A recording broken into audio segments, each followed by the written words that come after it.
profe. El profesor, el profesor me dio la posibilidad de hacer la prueba y yo me equivoqué de prueba. En vez de la 3 dije, en vez de la 2 dije la 3. Ya. Así que me tendré que quedar con el 2 nomás. ¿Y no le volvió a decir, por si acaso? No, porque me la habilitó ayer y yo no pude. Y me la habilitó Mm. hoy día. Ya es el colmo, po. El colmo No, de los colmos. la verdad es que sí. Le diría que no, pero claro, ya si el profesor ahí hizo la excepción e intentó ayudar, pucha, ya está difícil. Pero bueno, lo importante es que quedan más pruebas, hay más oportunidades, entonces ahora que le vaya bien nomás, po. Acuérdense que ya tienen la Eso segunda, espero. sí, le tiene que ir bien. La primera prueba le fue bien, ahora conmigo por lo menos, y ahí como tratar de subir el promedio con lo que tiene. Ahí hay que ponerle harto. Sí, sí, lo voy a poner alto empeño. Ujú. No, Estar bueno. más atenta, más concentrada. Sí, porque el profesor juntó las dos pruebas, por eso Mm, hice la 3 y me olvidé de las dos. ya, Ya, chuta, profe, ya, claro. que esté bien. No, si no lo voy a cortar, pero... Ya, chiquillas, vamos a empezar con la materia del día de hoy, que esta materia entra en la prueba. Yo ya les dije, y ya vieron la primera prueba, que mis pruebas son cortitas, por ende hay que estar muy concentradas porque si se equivocan en una, baja mucho la nota. Pero yo sé que ustedes son secas y que les va a ir muy bien. La prueba de hoy día es cortita también, son 10 preguntas de alternativa y entra todo lo que hemos visto hasta hoy. O sea, quiere decir que también pueden entrar preguntas respecto relacionadas a la materia que vimos las primeras dos clases, ¿ya? No es solamente de la clase 3 y 4, sino que se van agregando más preguntas a lo que ya hemos visto, ¿ya? Dicho esto, voy a proyectar la diapositiva porque quedamos en las funciones neurocognitivas y hoy día vamos a ver de forma global, ¿cierto? La descripción rapidita de todas las funciones neurocognitivas que vamos a ver y además vamos a ver con detención, orientación, memoria y praxias, ¿ya? Esos tres temas. Pero en esto es lo que quedamos, entonces lo vamos a pasar rápidamente. Y esto dice así. Las funciones neurocognitivas se denominan funciones cognitivas a aquellos procesos mentales que nos permiten llevar a cabo cualquier tarea. Hace posible que el sujeto tenga un papel activo en los procesos de recepción, selección, transformación, almacenamiento, elaboración y recuperación de la información, lo que permite desenvolverse en el mundo que le rodea. Dentro de las funciones neurocognitivas, ¿cierto? ¿Qué es lo importante aquí? Que nosotras lo que vamos a ver, todo, todo esto que ustedes aquí ven así como más en chiquitito,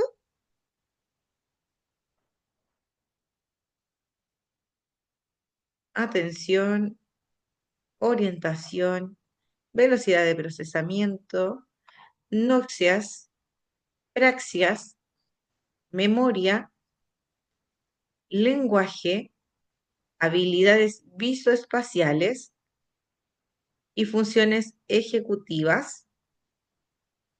Todas estas son funciones neurocognitivas, ¿ya? Todas, todas, todas, todas. Y hoy día, como les dije, nos vamos a centrar en la orientación, en las praxias y en la memoria, ¿ya? Eso es lo que vamos a ver hoy. Y en la breve definición de cada de estas funciones neurocognitivas podemos ver o decir que la atención es la selección de información relevante del medio según metas, expectativas, saliencias o peligro potencial a los estímulos, ¿ya? Entonces aquí es cuando uno, cuánta atención uno presta a lo que está pasando en el entorno y ahí van a haber distintos factores que van a influir, como cuánto es nuestro interés por saber lo que está pasando, eh, si a lo mejor mi vida o hay una situación de riesgo, mi atención va a ser mayor, ¿cierto? Entonces ahí va a ir variando acorde a distintos factores. En la orientación va a ser la conciencia de uno mismo en relación al entorno y podemos hablar que el tiempo se va a dividir, o sea, la orientación se va a dividir en tiempo, espacio y persona. En lo que es la velocidad de procesamiento, es la suma de los tiempos en los que se percibe la información, se procesa y se prepara y se desencadena la respuesta. En las noticias vamos a hablar del conocimiento obtenido a través del pensamiento complejo de la información sensorial, ¿ya? Y aquí en las noticias es cuando nosotros vamos a usar nuestros distintos canales sensoriales como la audición, la visión, el tacto, el olfato, el gusto, ¿ya? Y mediante eso nosotros vamos a ir reconociendo lo que nos está rodeando, lo que está en nuestro entorno. También tenemos las praxias, que es la capacidad de realizar movimientos aprendidos, simples o complejos en respuesta a estímulos apropiados. Vamos a tener la memoria, que es la capacidad de incorporar, almacenar y evocar información, codificación, consolidación y la recuperación de esta. Tenemos el lenguaje, que va a ser la comunicación exclusivamente humana, ¿cierto? La diferencia en producción, que va a ser la emisión de la información, y en la comprensión, que va a ser la recepción de esta misma. Y vamos a tener las habilidades visoespaciales, que va a ser el procesamiento visual, que engloba atención, conciencia espacial, memoria visoespacial e interpretación y manejo del espacio. Y vamos a tener las funciones ejecutivas, que es el conjunto de habilidades que permiten anticiparse, fijar metas, iniciar, formular planes, iniciar tareas, su autorregulación y monitorización. ¿Ya? Esas son todas las funciones neurocognitivas que vamos a estar viendo en las dos clases, en estas últimas tres clases que nos quedan. ¿Qué pasa con la orientación? La orientación, como les decía hace un momento, es la capacidad que nos permite ser conscientes de nosotros mismos y del contexto en el que nos encontramos en un momento determinado. Dentro de esto vamos a tener tres tipos de orientación. Una de estas va a ser la orientación personal, que es la capacidad de integrar información relativa a la historia e identidad personal. Vamos a tener la orientación temporal, que es la capacidad de manejar información relativa al día, hora, mes, año, momento de realizar conductas, festividades, estaciones, etcétera. Entonces aquí la orientación temporal va a ser todo lo relacionado con el tiempo, con la fecha, con el año, estación del año, cierto mes. Todo eso va a hablar la orientación temporal. Y tenemos la espacial, orientación espacial, que es la capacidad de manejar información relativa de dónde se viene, a dónde se encuentra en un momento específico y a dónde se va. ¿Quedan claros los tipos de orientación o hay alguna duda o consulta?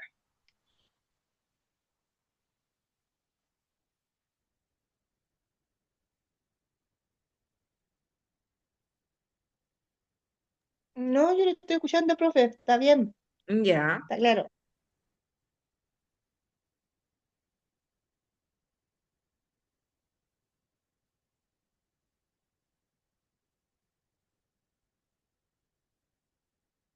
ya. Y vamos a complementar esta información con un documento que yo tengo aquí respecto a la orientación, que lo hice a base de esta misma información que está un poquito más especificado para que se pueda entender. Esto mismo yo se los voy a mandar a WhatsApp para que ustedes puedan revisarlo y les sirva también como para repasar y reforzar esta materia. ¿Ya? ¿Se ve la hojita? Sí, profe, se ve. Ya. Gracias, Jimena.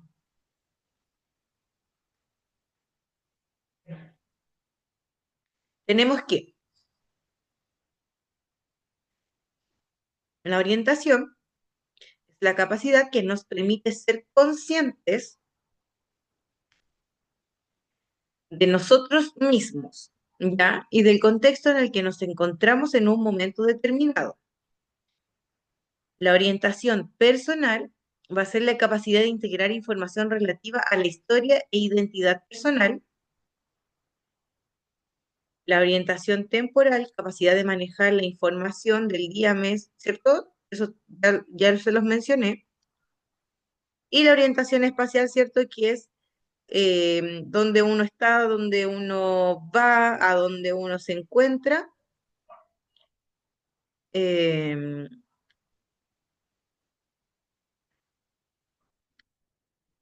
pero, ¿cómo vamos a estimular esta área? ¿Cómo en el caso, por ejemplo, que nos toque trabajar con un grupo de personas o nos toque trabajar con una persona que se encuentra en un momento de desorientación? eh, en un momento de desorientación, ¿cierto? ¿Cómo podemos apoyar en el estado en que se encuentra esta persona para quizás mejorar y que esta situación no empeore? O sea, podemos hacerlo con el objetivo de que no empeore la situación, o en lo posible mejorar y que la persona logre volver a estar orientada, porque a veces también pasa netamente por un hecho de falta de estimulación, en que la persona ya se desorienta espacial, temporalmente, incluso personalmente. Así que es importante, si nosotros trabajamos una persona con algún deterioro cognitivo, con alguna de estas condiciones, que podamos hacer un trabajo de orientación, ¿ya? Eh, entonces, en relación a la orientación personal, implica realizarle preguntas a la persona mayor sobre sí misma, ¿ya?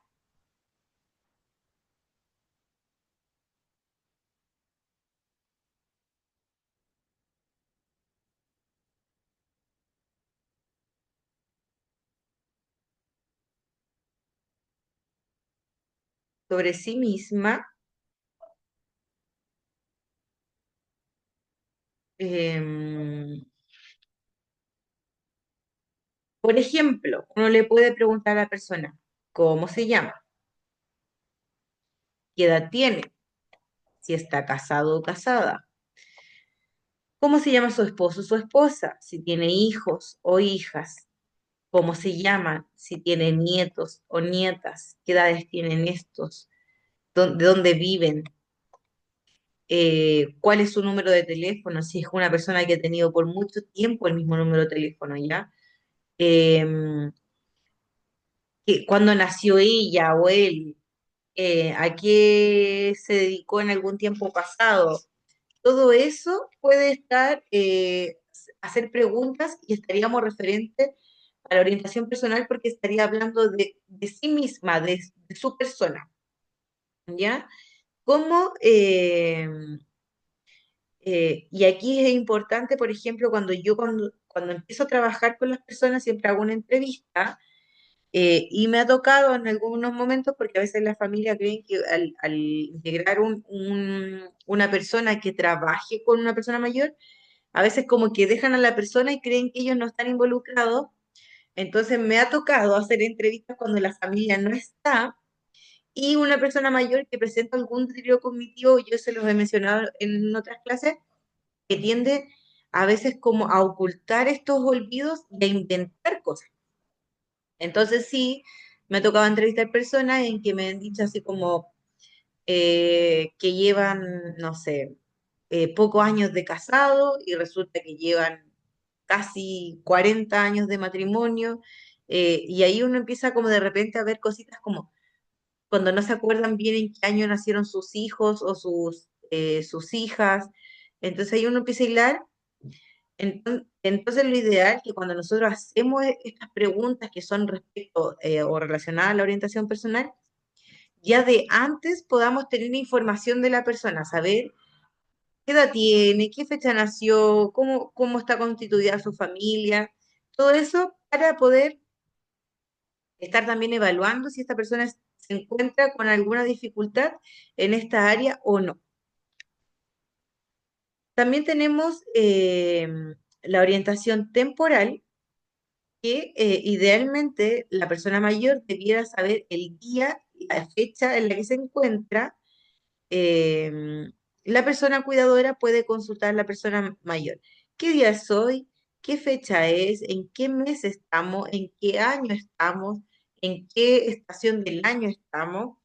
Para que la persona se pueda orientar temporalmente. Y a mí, como les decía, con algunas personas con las que he trabajado, hemos logrado un poquito revertir esta desorientación, esta problemática que pueden presentar y han llegado como a después ya estar más orientados más o menos en el mes en el que nos encontramos, también como que se les desordenan las estaciones del año en la que estamos, entonces ahí es importante hacer como este encuadre y si nosotros trabajamos todos los días con las mismas personas, ojalá todos los días a la misma hora, hacerle las mismas preguntas y poder quizás revisar un calendario, poder ver un reloj, pero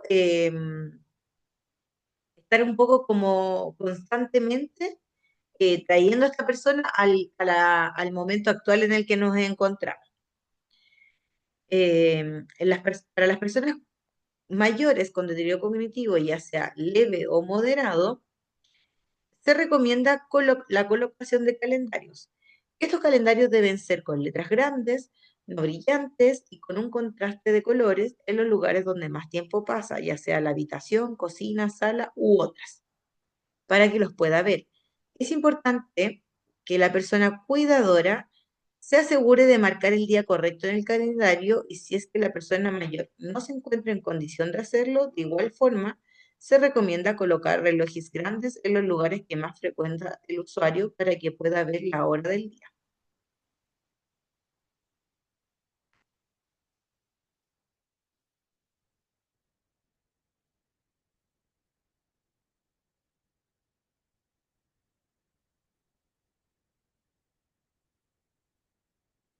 Con respecto a la orientación espacial, dibujar planos de lugares conocidos es como una recomendación para que podamos también ver qué tan orientada está la persona de la forma espacial en relación a dónde vive.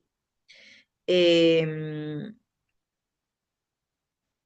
Dice, esta actividad consiste en solicitar a la persona que dibuje cómo se distribuye, organiza su casa o bien otros puntos de referencia, ya sea como de la cuadra donde está, por ejemplo, hay muchos lugares que uno, claro, se puede orientar o identificar puntos importantes que, eh, que van a ayudar a la persona. Por ejemplo, eh, no sé, decirle, ya, queremos ver un mapa de su vecindad, de dónde se encuentra, de dónde vive, ¿qué puntos importantes usted destacaría? Ya a veces, no sé, hay una farmacia cerca, una comida china, un consultorio, están los bomberos o carabineros, o se coloca la feria algunos días. Entonces, todo eso es importante para que nosotros podamos saber si la persona se encuentra orientada en el lugar donde vive. Ya entonces dice como colocar puntos de referencia, barrio, ciudad, país, centro diurno, hospital. La persona cuidadora debe aclararle al usuario que para esta actividad no importa la calidad de dibujo, además es importante que la persona que está haciendo la actividad conozca el lugar que le solicita la persona para confirmar que se encuentra orientada en el espacio. Entonces también se puede hacer a la persona eh, que claro, que haga como este mapa, las personas mayores son bastante preocupantes, entonces, claro, es importante igual decirles que no estamos evaluando el dibujo, la calidad del dibujo, si dibuja bien, si dibuja mal, porque a veces de verdad se complican con cosas así que son un poco más simples. Y, ¿me escuchan?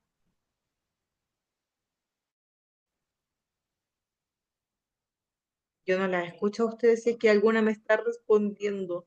No sé si se me cayó el internet. Hubo un momento que es como que se pegó la imagen, como que se congeló la imagen cuando usted Ujú. estaba hablando, profe.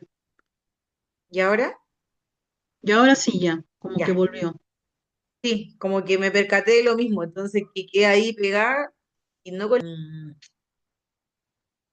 Entonces, por ejemplo, si se dificulta mucho o la persona ya no es capaz de identificar el entorno en el que vive, también se puede hacer la modificación a una actividad que la persona dibuje,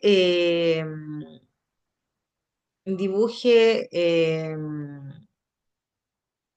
cómo se distribuye su casa, dónde está ubicada su pieza, dónde está ubicada la cocina, ya como quizás acotarle un poquito esta dificultad al espacio en el que se desenvuelve constantemente.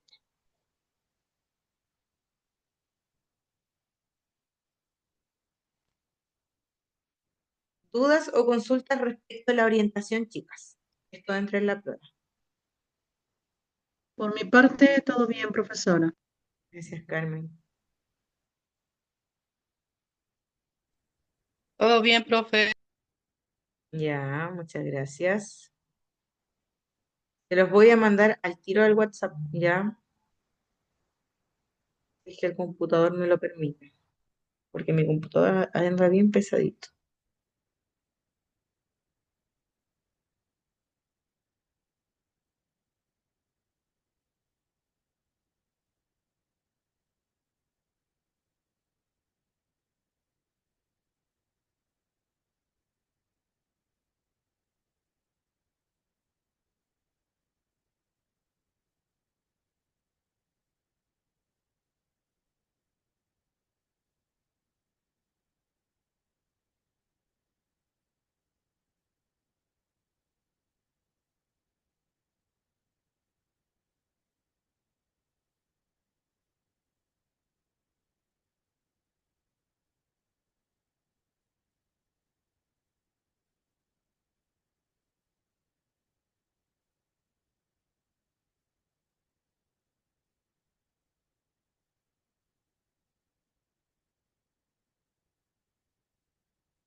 Ya, ahí al WhatsApp les mandé la hojita que acabamos de ver para que les sirva de material de estudio. Ya, profe. Continuamos entonces y ahí estaríamos con la orientación eh, y continuamos con la diapositiva.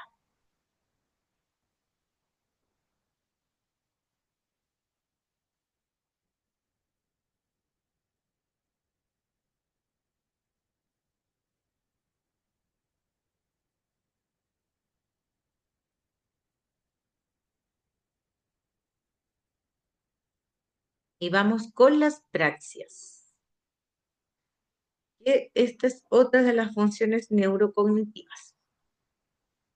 Las praxias, denominamos praxias a las habilidades motoras adquiridas, ¿ya? Porque si ustedes acá, aquí hacemos referencia o aquí hablamos con respecto a las funciones motoras adquiridas, a que cuando nosotros eh, nacemos, ¿cierto? Eh, no tenemos habilidades motoras, no sabemos caminar, ¿cierto? En comparación, por ejemplo, con los animalitos, que sí pasan los animales mamíferos, que cuando nacen a las horas ya adquieren la marcha, ¿cierto? Nacen como en un estado mucho más maduro que nosotros, que cuando somos bebés, ¿cierto? No hacemos ningún movimiento coordinado, la marcha se demora un año en aparecer en promedio. Entonces, ¿qué vamos a llamar praxia? A todo movimiento que aprendemos en algún momento de nuestra vida y que después realizamos casi como de forma automática. Entonces dice, hace referencia al proceso neurológico que nos permite organizar, planificar y realizar de forma eficiente movimientos o habilidades de todos los tipos de mayor a menor edad que se hacen para alcanzar un objetivo o para conseguir algo.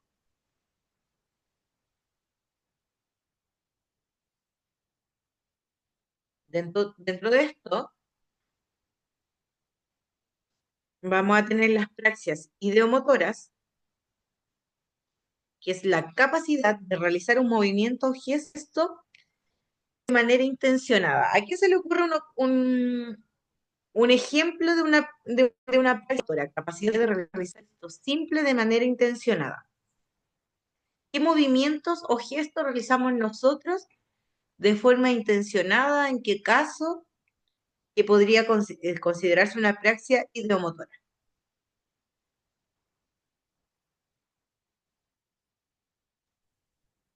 Decir adiós con la mano. Decir adiós con la mano. Excelente respuesta, Jimena. Felicitaciones. Decir adiós con la mano es una praxia ideomotora porque es un movimiento o un gesto que es simple, pero yo lo hago con un propósito, ¿cierto? Yo hago así, yo lo hago de forma intencional, no es que mi mano anda así en cualquier momento del día, ¿cierto? Y claro, y este es de forma intencional.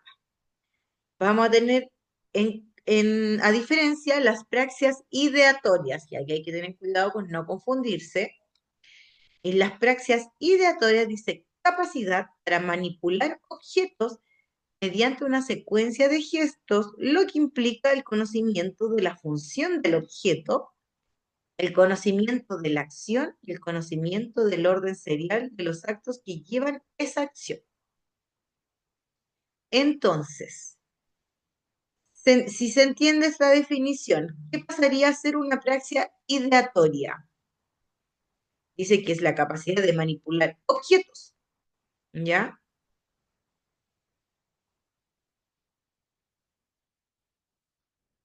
De manipular, Escribir, ya, manipular objetos mediante una secuencia de gestos, lo que implica el conocimiento de la función del objeto. Yo sé cómo funciona el objeto,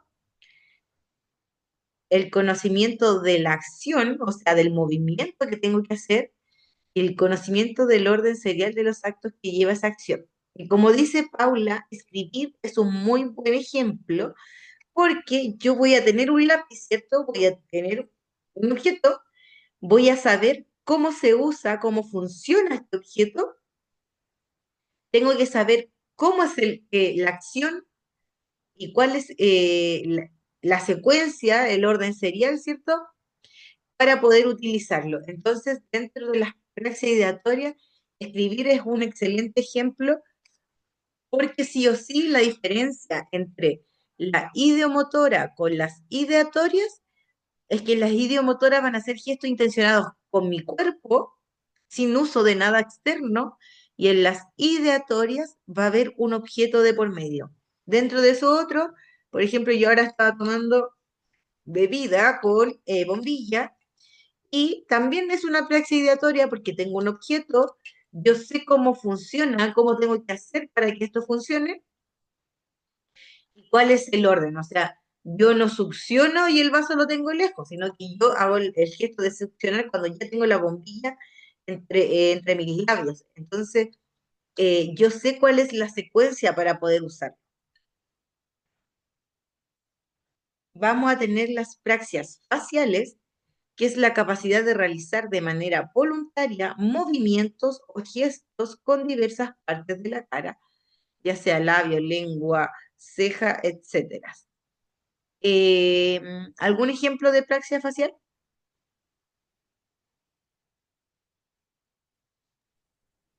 Soplar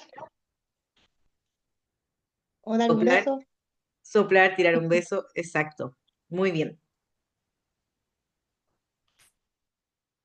Porque para hacer movimientos de forma voluntaria con alguna parte de mi cara, entonces también así como cuando uno le quiere decir a alguien así como, no, si está bien, y uno dice así como, está bien.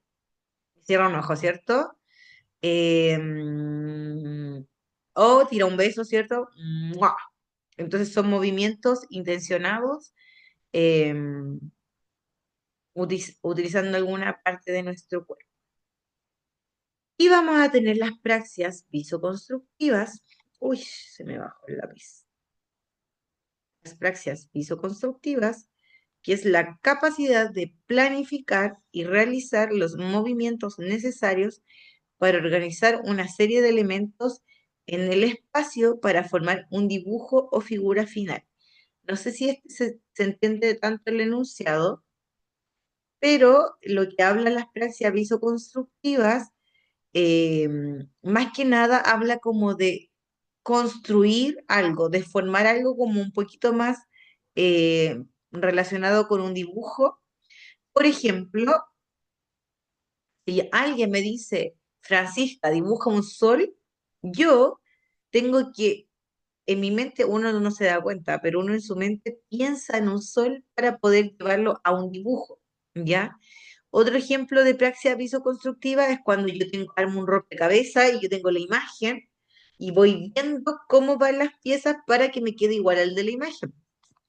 Otro ejemplo de praxis visoconstructiva podría ser cuando yo me compro un mueble en el home center, ¿cierto? Y viene todo desarmado y viene con el manual, cómo lo tengo que armar. Y ahí es cuando yo empiezo a ver como las instrucciones, paso a paso, este tornillito va acá, tengo que apretarlo con esta herramienta. Eh, entonces ahí dice, para formar un dibujo o figura final, eso es una praxis visoconstructiva, porque yo tengo una guía, me voy guiando y a veces, claro, vamos a tener una guía física, pero también otras veces cuando yo quiero dibujar, a lo mejor va a ser solo mi mente pensando en cómo yo haría ese dibujo y después yo lo plasmo en un papel. Todo eso es una praxia visoconstructiva. ¿Se va entendiendo, chicas? ¿O hay dudas o consultas o hay algo que no se entiende? No, sí se entiende, Son, profe. son como manualidades, profe. Las visoconstructivas sí, son como manualidades. O las manualidades están dentro de las praxias visoconstructivas. Profe, hay una compañera que quiere que le compartan. ¿Cómo? Bernarda, me parece que es. ¿En el WhatsApp? Sí, en el WhatsApp mandó para que Voy le a, compartan voy a el revisar. Zoom. Gracias. El Zoom lo tienen lo tienen ahí mismo en la descripción. Pero bueno, vamos a hacer el trabajo completo.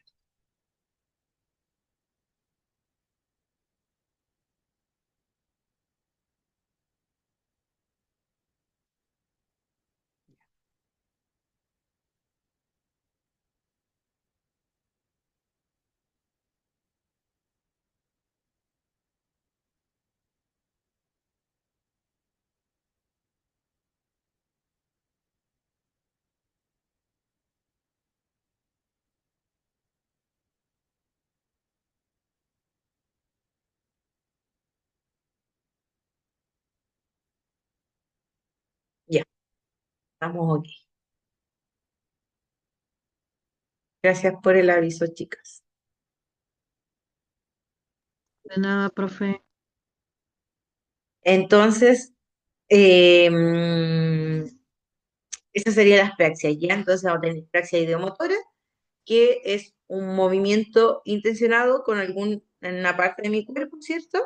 Ideatoria, cuando es un movimiento intencionado, pero manipulando un objeto, y como decía Paula, el escribir es una praxis ideatoria porque nadie nace escribiendo ni sabiendo escribir, es algo que yo aprendo cómo se usa el lápiz, ¿cierto? Y después ya sé cómo debo utilizarlo para poder hacerlo de una forma óptima. Las prácticas faciales, ¿cierto? Que son movimientos intencionados con gestos de la cara. Y las visoconstructivas que están más relacionadas, como decía también Paula, a una manualidad, a armar algo, ¿cierto? Pero algo ya más relacionado como con un dibujo, con una forma, y que yo debo copiar o realizar, también como teniendo un ejemplo.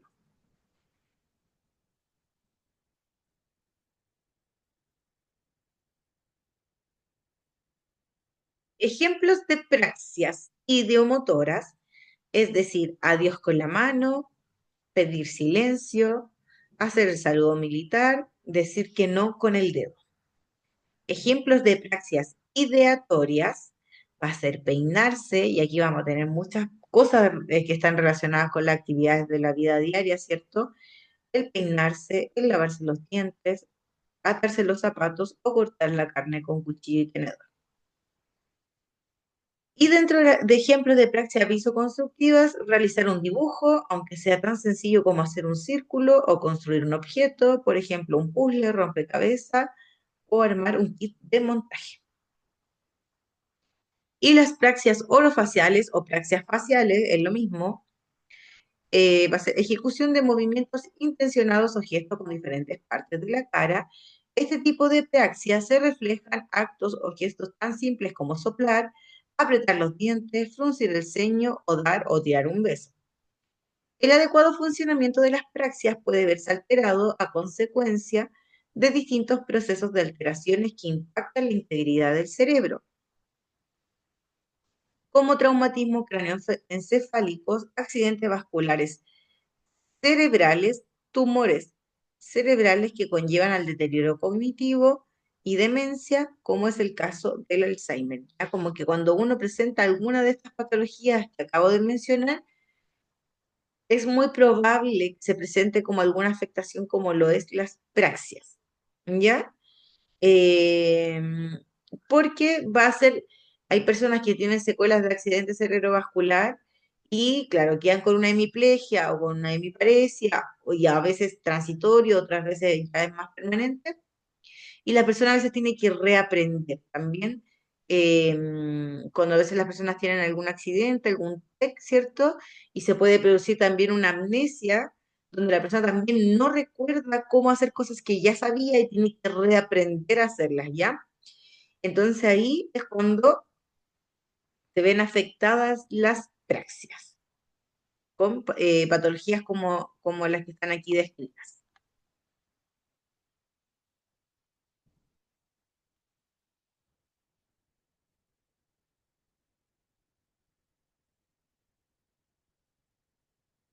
¿Dudas o consultas hasta aquí, chicas?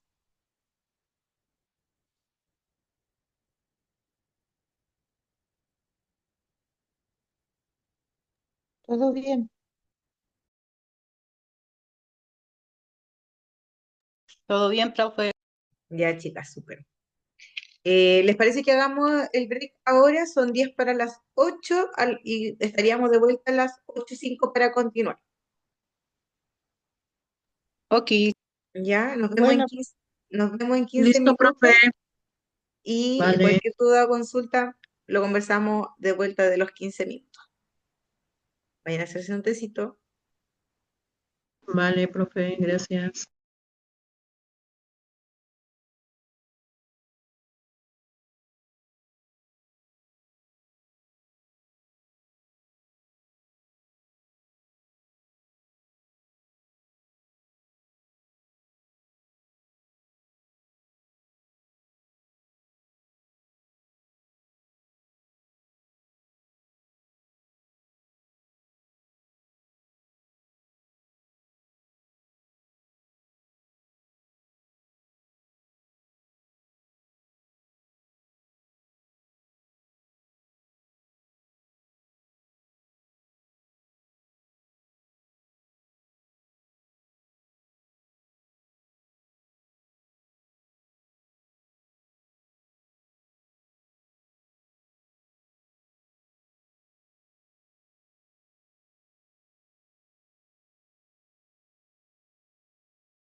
Ya, chicas, continuamos.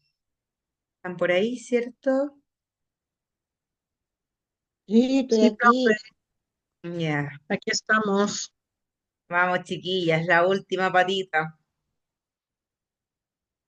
Vamos, que se puede. Entonces,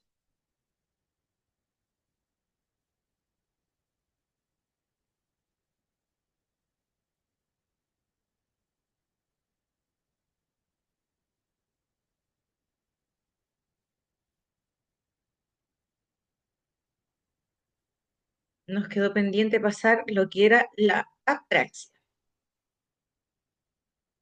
Cuando una palabra se antepone la letra A, quiere decir que hay una falta, hay eh, se produce una falta, o sea, hay un problema de lo que se está hablando. Entonces, por ejemplo, acá que tenemos la palabra praxia, ¿cierto? Y que vimos lo que eran movimientos, ¿cierto? Aprendidos.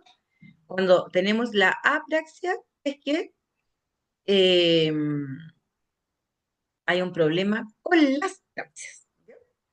Las apraxias son trastornos del cerebro y del sistema nervioso por los cuales una persona es incapaz de llevar a cabo determinadas tareas o movimientos por mucho que quiera. En lo que nosotros nos preocupa, nos centramos de forma específica en la llamada apraxia adquirida. Ya es cuando como les decía también anteriormente, cuando una persona podía hacer algo y luego por algún motivo, por alguna causa, esta habilidad que ya tenía la pierde, ya sea de forma transitoria o permanente. Esto es cuando una persona es incapaz de llevar a cabo una tarea cuando previamente sí era capaz. Este, en el mayor,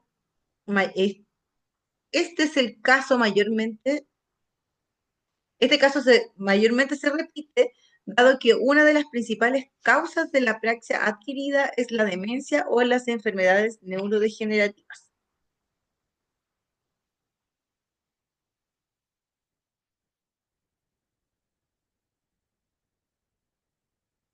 ¿Qué pasa con las apraxias y el Alzheimer? La apraxia forma parte de las alteraciones cognitivas que presenta una persona con demencia tipo Alzheimer. A consecuencia de ella, las praxias pierden ese sustento automatizado que en condiciones normales no le damos valor o no le prestamos importancia. ¿Por qué? Porque, por ejemplo, el realizar un movimiento coordinado, con objeto, sin objeto, como son en el caso de las praxias, en algún momento nosotros lo aprendimos. Alguna vez aprendimos a caminar, ¿cierto? Que sería una praxia ideomotora. Y en algún momento, si es que ustedes aprendieron, o la mayoría de las personas como que aprenden a andar en bicicleta, que sería una praxia ideatoria, porque estamos utilizando un objeto, ¿cierto? Al principio uno, o sea, cuando uno aprende a caminar, uno no se acuerda, ¿cierto? Pero sí, a lo mejor si aprendieron a andar en bicicleta un poquito más grande, pueden tener una noción que uno tiene que hacer todo un trabajo de saber cuánta fuerza utilizar para el pedaleo, cuánta fuerza tengo que hacer para sostener el manubrio, que tampoco puede ser tanta fuerza porque si no pierdo el equilibrio y se me desvía esto, ¿cierto? Entonces, eh, todo eso, nuestro cuerpo en conjunto con nuestro cerebro lo adquirió, lo procesó para que lo pudiésemos hacer de la forma más óptima posible y, y luego que ya lo aprendió, uno lo hace de forma automática. O sea, cada vez que nosotros caminamos, no estamos pensando, voy a dar un paso, luego el otro, y voy a levantar un poco la pierna, y voy a usar esta fuerza, ¿cierto? Sino que uno lo hace simplemente. Y lo mismo con con la bicicleta, yo pongo este ejemplo porque yo aprendí a andar, en lo personal aprendí a andar en bicicleta grande, muy grande. Entonces, obviamente yo me acuerdo cómo fue ese proceso y me acuerdo lo complejo que fue en un momento y que después cuando ya logré aprender a andar en bicicleta, eh, de no sé si muy bien, pero de una forma que ya podía hacerlo de forma independiente, sin que alguien me estuviese mirando y todo. Eh, no estaba pensando cuánta fuerza tenía que hacer para pedalear, cuánta fuerza tenía que hacer para sostener el manubrio, sino que ya lo integré y lo hacía de forma automática. Eso pasa con las praxias. Al principio puede ser quizás costoso, o cuando uno le enseña a un niño a soplar, le explica cómo tiene que soplar o cómo tiene que tomar con la bombilla, ¿cierto? Pero una vez aprendido, uno lo hace de forma automática, uno no está pensando, para tomar agua con la bombilla tengo que succionar con tanta fuerza y como llevar mis cachetes para adentro, la cuestión, sino que uno llega y lo hace, ¿ya? Eh, entonces, claro, cuando presentamos una praxia es cuando ya esto que nosotros hacíamos de forma automática, que lo hacíamos sin pensarlo, se ve alterado y ya no lo podemos, ya no es tan automatizado, sino que requiere más de nuestra atención para poder llevarlo a cabo o poder realizar. Las praxias están implicadas, como ahora podemos deducir fácilmente, en una infinidad de actividades de la vida diaria, o sea, el usar el cepillo de dientes, el usar el cepillo de pelo, el lavarnos las caras, lavarnos las manos, eh, en el manejo de dinero, en todo está inmerso las praxias, ¿ya? Y como dice acá, el vestirnos, el comer, el ducharnos, peinarnos, quitarnos. Es por esto que las personas con demencia tipo Alzheimer de manera progresiva presentan dificultades para usar los cubiertos adecuadamente, abrocharse botones, atarse los cordones de los zapatos, copiar o realizar dibujos y realizar gestos que puedan parecer raros o inapropiados en determinadas situaciones. Por ello, es importante estimular las praxias mientras sea factible y facilitar su desempeño en las actividades de la vida diaria, ya sean básicas e instrumentales, para fomentar su autonomía e independencia a medida que esto sea posible.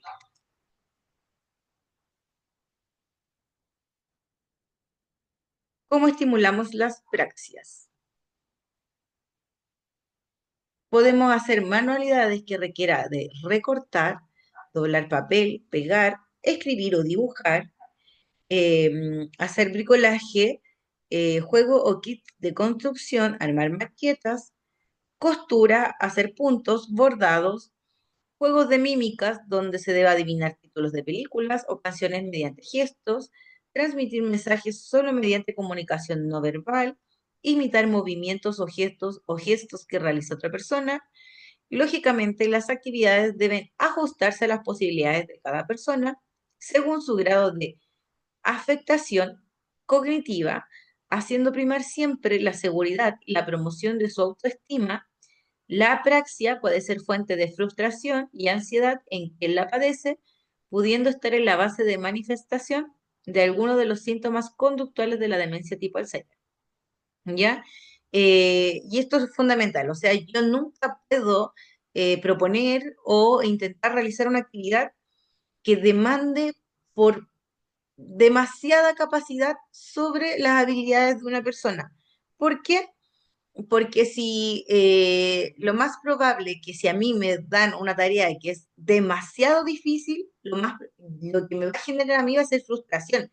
Frustración, puta, no puedo realizarlo, esto no es para mí, no me gusta, no me acomoda. En cambio, si a- eh, me dan una actividad que demande un poquito más sobre mis capacidades, pero que aún así yo requiera esforzarme, pero no de una forma exagerada, sí va a ser mejor y va a va a mejorar incluso mi autoestima si yo veo que hay una actividad que es demandante, pero que lo puedo realizar, me voy a sentir bien, me voy a sentir eficaz y quizás voy a querer desafiarme un poquito más.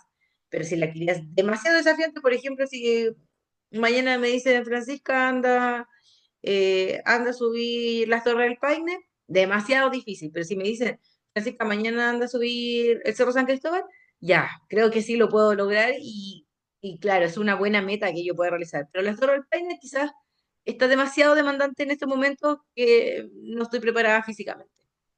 ¿Ya? Entonces, siempre las actividades tienen que ser desafiar a la persona, pero no de un grado a tal punto que la pueda llegar a frustrarse.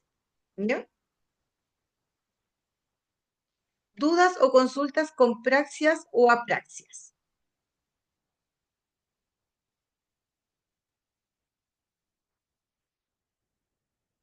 No, profe, todo perfecto por mi lado.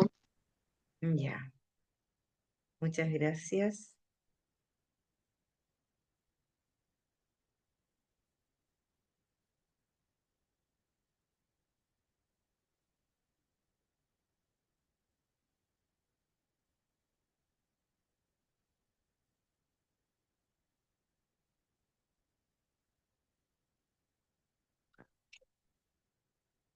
Y como para tener un poquito más claro, yo les voy a mostrar un video ahora con distintas actividades que están implicadas distintas funciones neurocognitivas, no solo las praxias, pero que sí en todo momento están involucradas las praxias.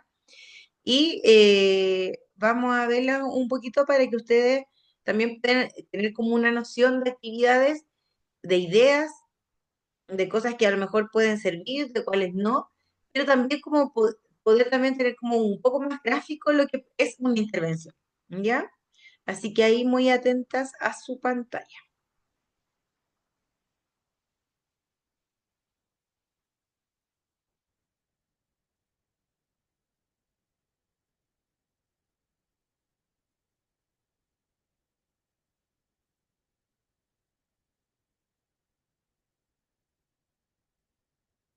No se ve o no se escucha, me avisan aquí.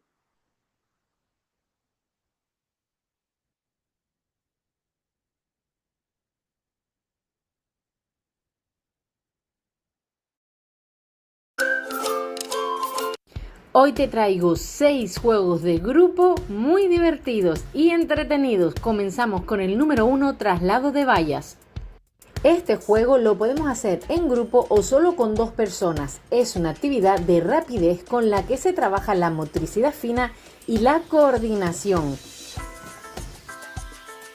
Para llevar a cabo este juego vamos a necesitar vasos de plástico o soportes del mismo tamaño que mantengan los lápices que vamos a utilizar, como los que puedes estar viendo en la imagen. El objetivo es llevar los palos o lápices colocados en un lado hacia los vasos que están sin nada en la mayor brevedad posible. Aunque parece muy fácil, no lo es. Después de trasladarlos, en este caso al lado derecho, los llevaremos nuevamente al lado izquierdo. Ganarán quienes consigan hacerlo más rápido. Número 2. Relevo de sábanas. Para este juego tan dinámico vamos a necesitar sábanas viejas, pelotas y cubos. Crearemos 2 equipos y dentro de estos se harán parejas, las cuales agarrarán las sábanas. El objetivo es ir trasladando de pareja en pareja las pelotas hasta alcanzar el cubo final. Para complicar más la actividad, podemos agujerear todas esas sábanas para que se filtren las pelotas. Ganará quien antes llene su cubo de pelotas. Número 3. Palabras desordenadas. Este juego se hace de manera individual y para llevarla a cabo necesitaremos cartulina que la cortaremos en pequeños cuadrados o rectángulos. Recuerda que el grupo nos puede ayudar a realizarlo. Una vez que tenemos los pedazos, escribiremos todas las letras del abecedario repitiendo vocales y algunas consonantes más usadas como la S, la N, la L o la P, por ejemplo. El objetivo de este juego es formar las palabras antes que el contrincante. El monitor o monitora dirá la palabra en alto, por ejemplo, flotador. Todos y todas deberán buscar entre sus letras las letras que forman la palabra y ordenarla correctamente sobre la mesa. Quien antes la forme levantará la mano y así sumará un punto. Aquella persona que al finalizar las 15 partidas o 20 según decidamos, tenga más puntos será la ganadora. Esta es una dinámica perfecta para trabajar el lenguaje, la atención y ejercitar la memoria. Número 4. Damero canario. Para realizar esta actividad solitaria necesitamos un folio, regla, rotulador y fichas o piedras. Fíjate en el dibujo que hago y haz algo parecido, ya que no tiene unas medidas exactas. Sí es importante que remarques aquellos puntos en los que las líneas se crucen o se unan, como estás viendo en el vídeo. Para comenzar a jugar colocaremos una ficha sobre cada punto y dejaremos uno libre. Para poder mover nuestras fichas saltamos como en las damas y nos comemos la ficha que queda en el centro. Cada movimiento se hará de la misma manera. No se pueden saltar dos casillas a la vez.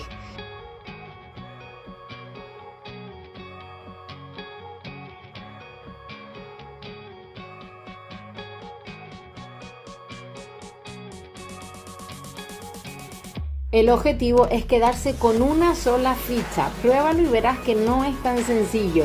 Este solitario promueve el pensamiento lógico, la concentración y ayuda a formalizar conclusiones coherentes, además de acciones congruentes. Número 5. Categorías. Este es un juego de rapidez mental y mucha atención y una actividad muy dinámica. Para prepararlo vamos a usar cartulinas de dos colores diferentes para poder diferenciar lo que serían las categorías y las distintas letras. En las más claritas escribiremos el abecedario, repitiendo algunas de sus letras. Y en las cartulinas más oscuras vamos a escribir las temáticas o categorías. Estas pueden ser comida, nombres, países, muebles, cosas que se encuentren en el desierto, cosas que se encuentren en el mar, animales, ciudades, etcétera, etcétera. Para comenzar a jugar colocaremos al grupo en círculo. Él o la monitora tendrá los mazos de letras y categorías. Hay dos formas de jugar. La primera es sacar una categoría y al primer participante se le irán sacando letras. Deberá responder el máximo número de palabras continuas. En el momento en el que falle pasará al siguiente concursante. Por ejemplo, primer animal con O, oso. Le sacará la siguiente letra. Serpiente. Sacará la siguiente letra. Burro. Podrá continuar respondiendo si no falla. En el caso de fallar, pasaría al siguiente concursante, como hemos dicho. Sería foca, por ejemplo, gato. Otra forma de jugar es ir sacando la categoría a la misma vez que la letra y se irá respondiendo al instante. El concursante que más responda se le sumarán puntos. En el momento en el que falle pasa al siguiente participante. Se puede hacer también sacar letra y categoría y responder solo uno por persona y la ronda irá más rápido. A pesar de ser un juego de rapidez mental, no meteremos prisa a nuestros participantes, dejaremos que piensen y que respondan a su ritmo. Número 6. Desmontando palabras. Para este juego de estimulación del lenguaje vamos a necesitar un papel por persona y un lápiz o bolígrafo. El monitor o monitora dirá una palabra larga que contenga más de 7 letras.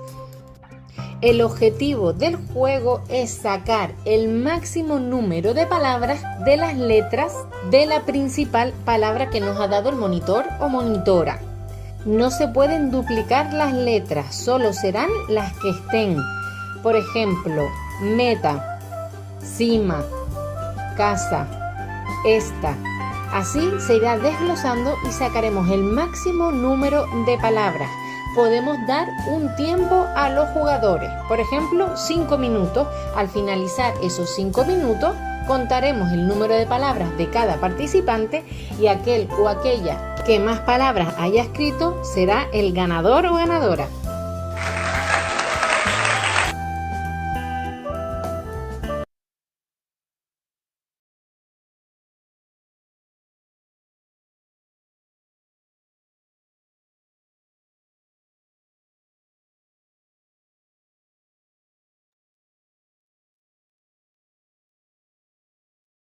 Ya, chicas, ¿qué les pareció esas ideas de actividades?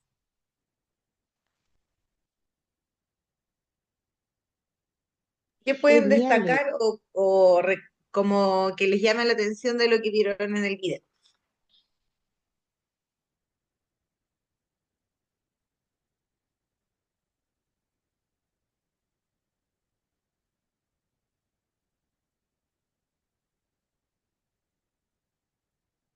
Vamos, chicas, yo sé que están cansadas avanzadas, pero queda poquito.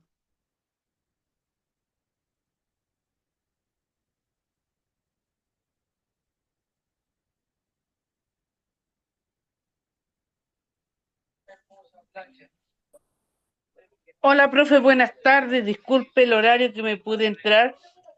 Lo que pasa es que tengo un lolito que él practica fútbol. ¿Ya? Entonces hoy día me tocaba ir a la cancha a buscarlo. Así que vengo llegando recién.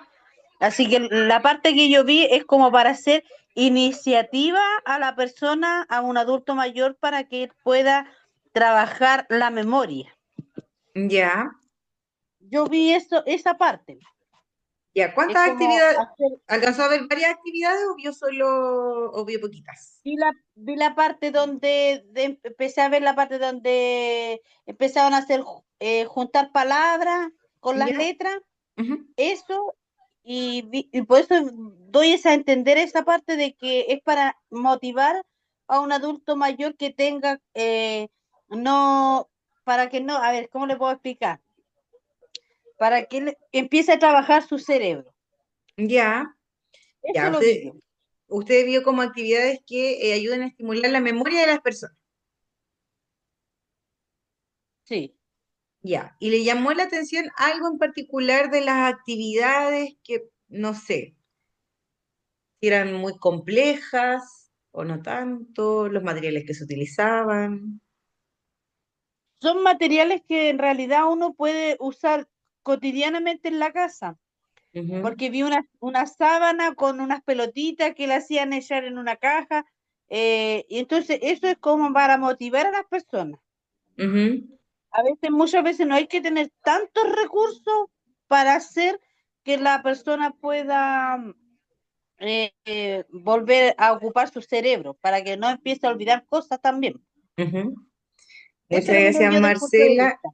Muy buena su acotación. Y claro, como lo destacable de este video, si bien como yo les mencioné antes de colocarlo, se ve como las funciones cognitivas, cómo se trabajan, pero podemos ver más de una función neurocognitiva.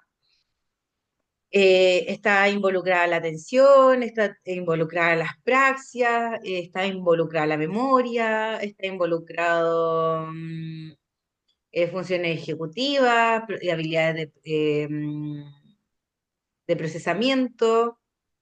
Ya hay hartas cositas ahí involucradas, trabajando al mismo tiempo, y también hay un poquito de habilidades motoras, ¿cierto? En algunas actividades más que otras, pero claro, lo importante como de ver esta idea o este ejemplo es que a veces uno se enreda porque dice, pucha, o a veces los lugares en los que uno trabaja dicen, no, es que acá no hay recursos, es que no tenemos las cosas que se necesitan, pero muchas veces hay cosas que no requieren grandes inversiones, no requiere una gran elaboración, sino que con cositas pequeñas que a veces están al alcance, con cosas reutilizables, los vasos, lápices, restos de hojas, ¿cierto? Hojas que a lo mejor salieron mal alguna impresión y se pueden ocupar por el otro lado, reutilizarla. Son cosas que nosotros podemos utilizar para poder estimular el trabajo con estas personas. Y en el caso, por ejemplo, de las praxias, incluso cuando yo le hablaba de las praxis piso constructiva, que es cuando yo hago la copia de un dibujo, o que también puede ser de que yo hago la imagen en mi cabeza y luego lo puedo llevar incluso hacer un origami súper fácil, porque hay origamis mucho más complejas, como son como estos pajaritos, que son bien difíciles, pero hay origamis súper fácil, e incluso puede ser un barquito de papel, que cuando chicos, las personas sí hacían barquitos de papel, antes se hacían con papel de diario, ¿cierto? Después ya más grande, quizás un poquito más elaborado, y se llevan a hacer el papel lustre, pero aún así con cosas simples como hoy día vamos a hacer barquitos de papel. Son actividades que pueden mantener activas las personas mayores, que las pueden mantener atentas, que las pueden estar un poco más conectadas, ¿cierto? Y ahí mismo, aprovechando ese periodo de atención, nosotros podemos hacer un encuadre en la orientación y podemos decir a las personas cómo recordar la fecha en la que estamos, entre medio, ir jugando y también entregándole como un poquito de más de información cuando vemos que esta persona está un poco más conectada, pensando en que estamos trabajando con personas mayores que a lo mejor no van a tener ninguna dificultad, ninguna alteración cognitiva, pero que igual necesitamos como tener activo este cerebro, o personas que pueden tener una demencia leve, moderada, ya que todavía podemos enganchar con su atención y todo para llevar a cabo una actividad. ¿Ya? Y creo que como lo más importante de este video es eso, de que no se requieren grandes materiales, no requiere gran elaboración, no hay que imprimir cosas, sino que netamente como dedicarse quizás un poquito de tiempo y hay cosas que uno las puede construir incluso con la misma persona, o sea, el que coloque el abecedario en unas letras ya está haciendo trabajar a la persona y ya estamos preparando material para después dar una actividad con este material. Y esto después lo podemos guardar y volver a reutilizar.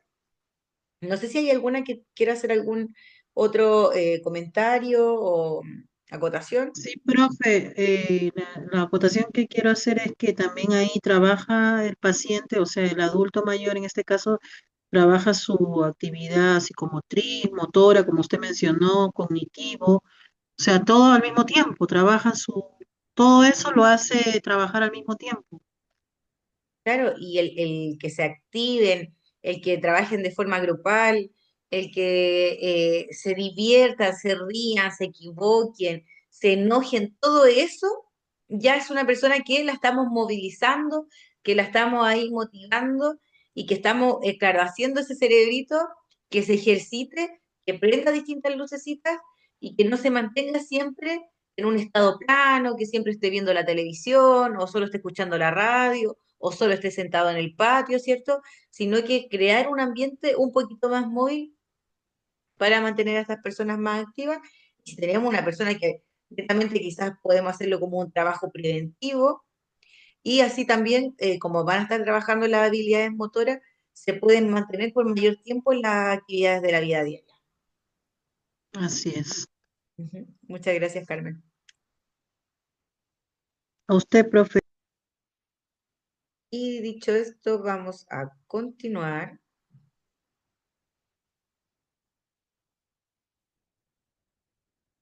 con la diapositiva.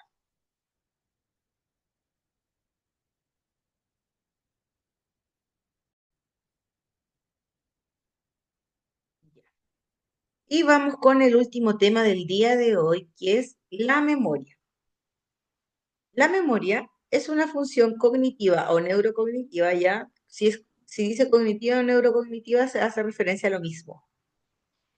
Muy compleja y tiene un papel relevante para el adecuado funcionamiento de otros procesos cognitivos.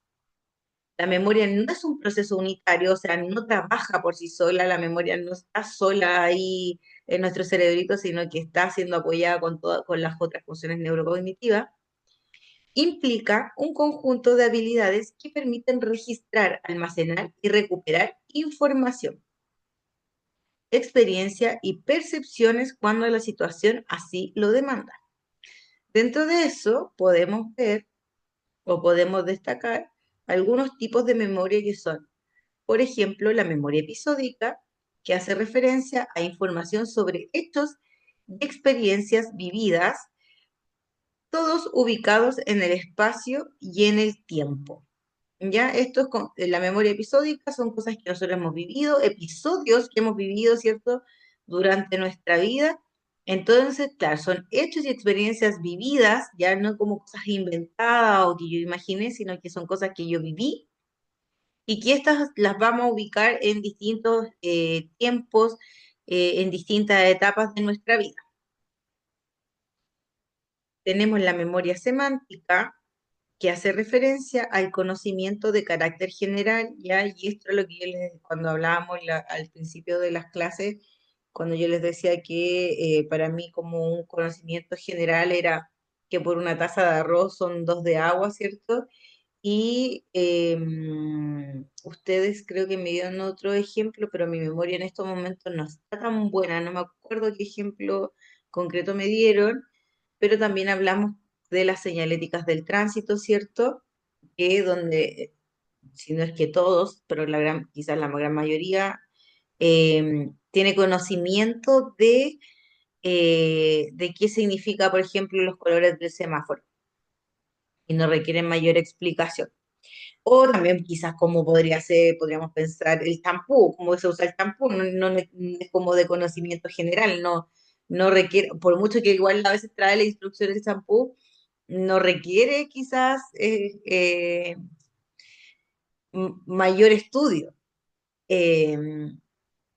Esa sería la memoria semántica, ¿ya? Cosas que casi que conocemos por inercia, porque las conocemos como de toda la vida.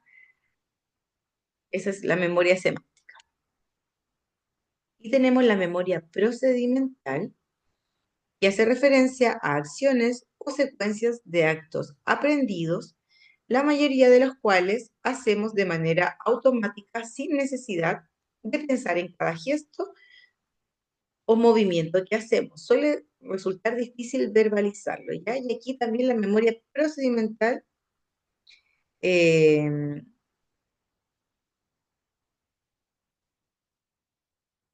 denme un segundo, chicas.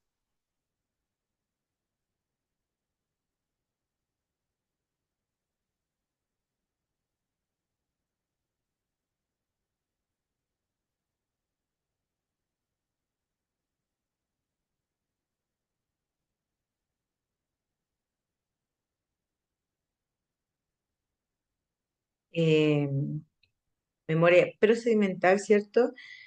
Y esto es como lo que estábamos hablando recientemente relacionado con las praxias ideatorias, idiom- idiomotoras. Ya me confundí, ¿ven? Porque me desconcentré.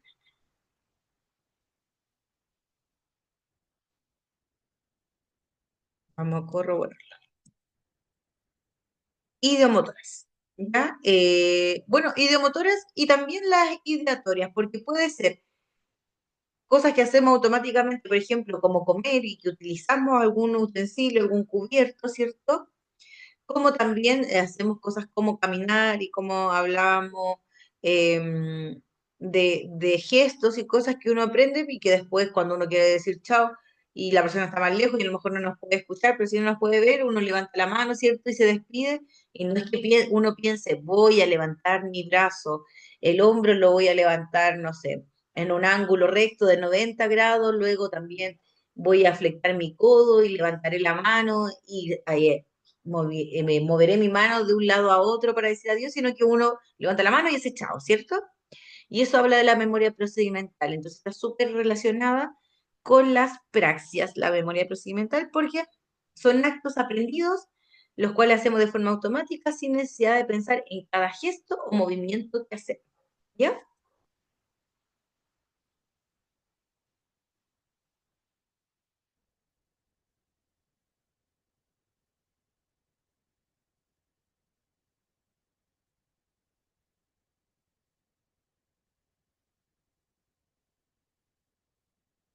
Las habilidades de memoria dependen de diferentes sistemas cerebrales. En términos generales, se puede decir que en el envejecimiento normal, se conserva la capacidad de comprender y seguir instrucciones, seguir tramas de un programa de televisión o de un libro, hacer cálculos, aunque sea con lentitud, y se pueden generar olvidos benignos, ¿cierto? De tipo más relacionado con la atención, ¿cierto? Como que se nos olvide una hora médico, se nos olvida asistir porque nos confundimos de día y se nos olvide, por ejemplo, asistir a yoga y siempre vamos a yoga, o la persona se le olvida ir a la iglesia pues, y siempre va a la iglesia, pero netamente porque fue un hecho puntual y no algo que sea como de forma permanente, ¿ya? Entonces ahí estamos hablando del envejecimiento normal. O extravío de objetos, como también lo hablábamos el otro día, que yo les decía, es muy normal que de vez en cuando, alguna vez se me olvide, por ejemplo, las llaves, se me olvide dónde las dejé, ¿ya? Pero sí, siempre y cuando esto sea un hecho aislado. No así si todos los días estoy perdiendo las llaves, todos los días estoy perdiendo la billetera, ¿ya? Ahí ya no estaríamos hablando del envejecimiento normal. Y en el envejecimiento patológico se olvidan progresivamente las citas o eventos, pero ya, por ejemplo, esto es una constante, o sea, la persona de verdad ya no se acuerda que los sábados o los domingos iba a la iglesia y deja de asistir, ya como que, o que se juntaba en el club con sus vecinos y ya definitivamente no lo recuerda.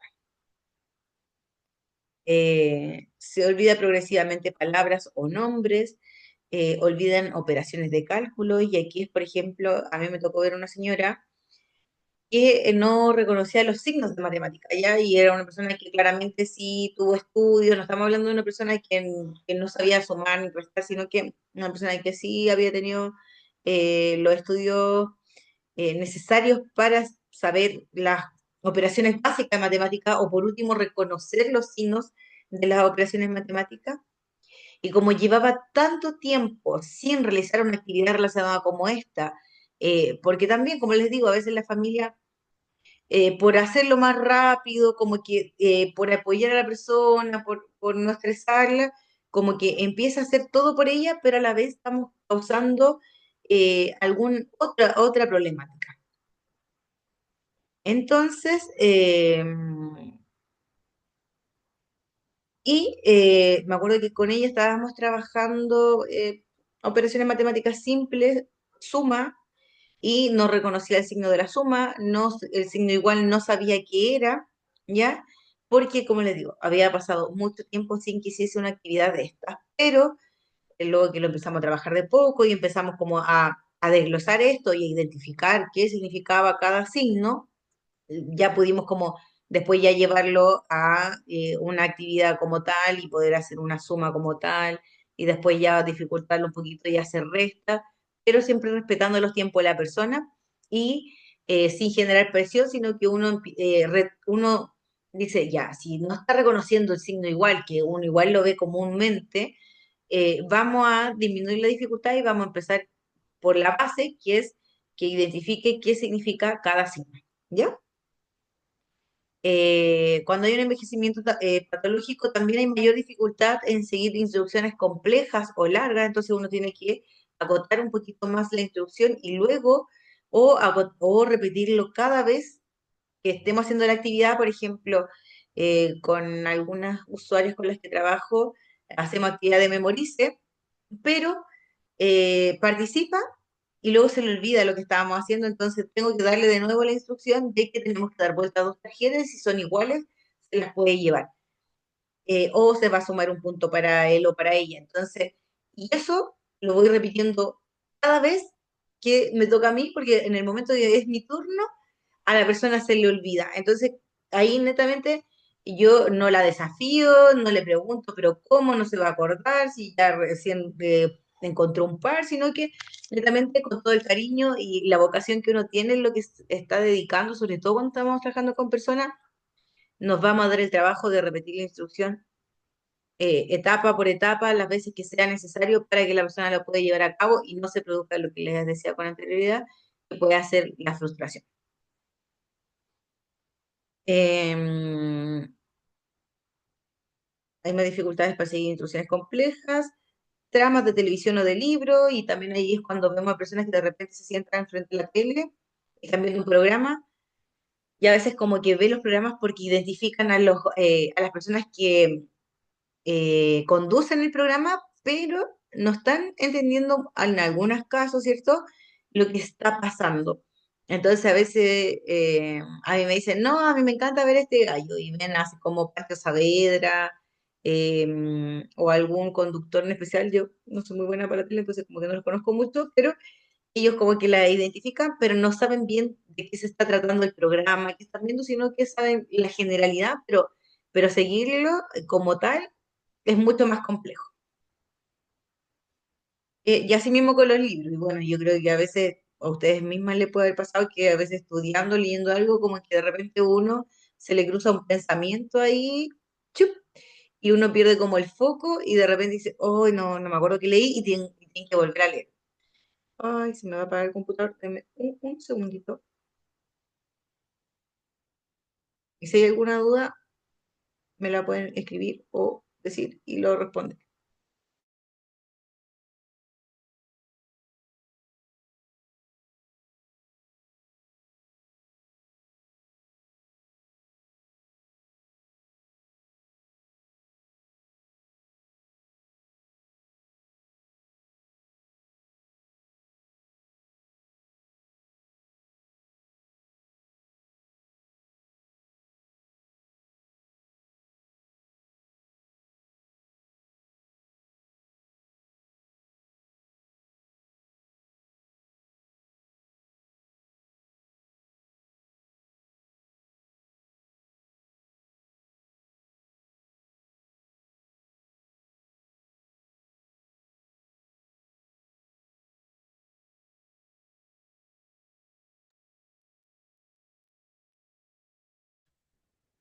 Ya, chicas. ¿Vamos bien? ¿Se va entendiendo? Sí, profe. Ya, a ver. Em, y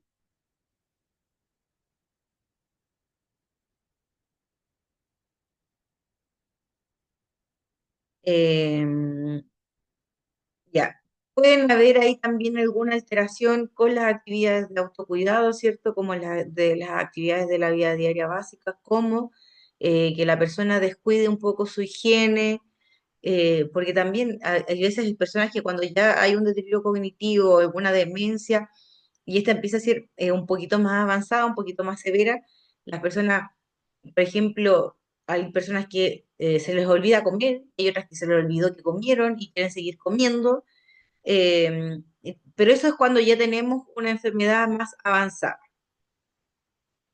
Y, y hay extravíos frecuentes de objetos, como les decía. Ya, perder las llaves es una constante, perder el monedero es una constante, el que extravíe dinero o que lo utilice y no recuerde que lo ocupó se vuelve ya más constante. Y cuando también tenemos alguna demencia, algún deterioro cognitivo un poquito más avanzado, el hecho de que uno pueda usar una ayuda a memoria no ayuda mucho a que la persona incorpore el conocimiento o que se acuerde que tiene este recordatorio. Pero eso ya es cuando estamos hablando de algo más avanzado. ¿Ya? Por ejemplo, cuando al principio de la clase estábamos viendo el tema de la orientación, si una persona se desorienta cada cierto tiempo, pero tiene un calendario en un lugar donde pasa siempre y día a día va marcando qué día en el que se encuentra, sí la va a ayudar a estar orientada, ¿ya? Entonces, igual a veces también la gente subestima algunas ayudas, como que dice, no, es que ya lo intenté y eso no resulta. Nada que se pruebe una vez va a resultar. O sea, si una persona entra a un taller de estimulación cognitiva y no ve mejora, obvio, si no lleva más de 3 meses, es difícil que la persona y no lleva una constante y es siempre, no va, el beneficio no se va a ver, pero si la persona lo incorpora y va a este taller y va 2 veces a la semana sin faltar, eh, y después a lo mejor si le mandan tareas, hace las tareas en la casa, sí vamos a notar esa diferencia, pero hay que ser perseverante. Lo mismo con el tema de la orientación, o sea, si yo todos los días le estoy recordando, y le estoy mostrando el calendario, le estoy mostrando quizás la hora, o todos los días le estoy diciendo en la estación del año que estamos, lo más probable es que esa persona, si no tiene un deterioro cognitivo ya avanzado o moderado, pero está como recién iniciando, o está en una etapa, o sea, está en una etapa inicial, o es un poquito más leve, sí vamos a ver que la persona podemos volver a orientarla, por lo menos temporalmente. ¿Cómo estimulamos la memoria? Existen estrategias para mejorar o estimular la memoria de manera preventiva. Estudiar conceptos, por ejemplo, de profundización progresivamente. Y ahí puede ser como aprender nuevas palabras. También ojalá poder enfocarnos en el interés de la persona. Eh, si a los usuarios o la usuaria le gusta bailar, quizás como hablar respecto a temas del baile, de cuándo se inició quizás ese baile, cuáles son los pasos que llevan, cuál es el traje que se utiliza para realizar ese baile. Entonces, tratar ahí, o si le gusta leer, claro, ya vamos a aprender una nueva palabra, qué significa esta palabra, cuál van a ser sus sinónimos, cuál va a ser el antónimo de esta palabra, ahí pensando quizás en aumentar la dificultad cada vez un poquito más. Registrar información con asociaciones semánticas bien organizadas, emocionalmente vividas y darle significado a base de nuestro propio acervo de conocimiento. Repetir en forma activa. La repetición es fundamental, sobre todo en los deterioros cognitivos. De manera rehabilitadora es recomendable que los ejercicios se realicen en compañía, ya que muchos necesitan de la colaboración de otra persona para la comprensión y graduación. Se recomienda combinar actividades de papel y lápiz y de otras actividades más lúdicas, que pueden ser juegos de mesa, crucigramas, sopa de letras, puzzle, como las mismas actividades que vimos en el video, juegos como Jenga, juegos que sean colaborativos, jugar al ludo, al dominó, ¿cierto? o hacer el juego, por ejemplo, de las sábanas con las pelotitas, que requiere una destreza física, pero también de atención y como de cálculo. Sería buenísimo, son actividades muy, muy buenas, eh, y que también de repente uno dice, puta, es que, no sé, esta persona no es tan rápida o es más lenta o no está motivada, pero incluso cuando uno hace alguna actividad que es un poquito más lúdica, podemos hacer un enganche con las personas. De hecho, yo en algunos talleres también me costaba como un poquito desafiarlo un poco más porque tenía mucho miedo a que se frustraran, sobre todo cuando trabajaba en grupo, porque decía, no, no puedo abarcar las necesidades de todo y todo. Pero no sé, a veces, me acuerdo que una vez le llevé una actividad de que tenían que reventar un globo con un dardo y adentro tenían una pregunta, y pucha, lo pasaron súper bien, se rieron. A los que les costaba más iban ahí, intentaban reventar el globo y volvían a intentarlo, y a mí me daba miedo porque no tenían tanta movilidad, tanto destreza, entonces yo decía, ay, no le vaya a pasar algo. Y ahí las personas no se daban ni cuenta de como de lo que se quejan siempre, de sus dolores y todo, porque estaban tan entretenidos, tan motivados en la actividad, que de verdad es un propulsor, y uno ve y lo puede ver casi de forma automática la mejora que producen las personas. Eh, y entonces, claro, ahí a veces uno mismo subestima un poco más las capacidades de las personas, y a veces también nosotros tenemos que aprender eh, a soltar un poquito y a desafiarlos un poquito más y hacerle actividades más entretenidas, eh, para, para ver cómo estas personas se desempeñan en esas actividades.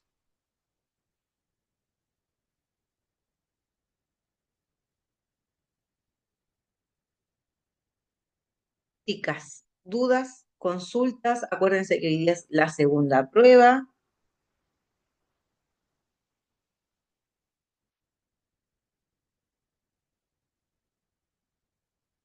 No, profe, está todo claro. Ya, ya, chiquillas lindas. Hoy día era harta información. Entonces, por eso, si hay alguna duda, es el momento para resolverla. Voy a pasar la lista, ya que quedan 5 minutitos. Recuerden que la prueba se activa a las 9:30 y está activa hasta las 9:30 de mañana, 24 horas. No se conecten a última hora, la prueba es cortita, pero necesito que, y ustedes más que yo, estar atentas a lo que van a responder. La prueba al ser cortita, si hay algún error, la nota baja igual, como considerablemente. Entonces también tener en cuenta todas esas consideraciones para decir, me voy a dar por lo menos una hora para realizar la prueba y leer bien y estar seguro de lo que estoy respondiendo, y ahí ocupar todas las estrategias de atención, memoria, orientación que puedan necesitar para dar una excelente prueba y para que les vaya muy bien. Ya, chicas, si no hay más dudas, o sea, si no hay ninguna duda, eh, ni dificultad, ni comentario, vamos con la lista. Nilda Apraez, oh, Carmen González.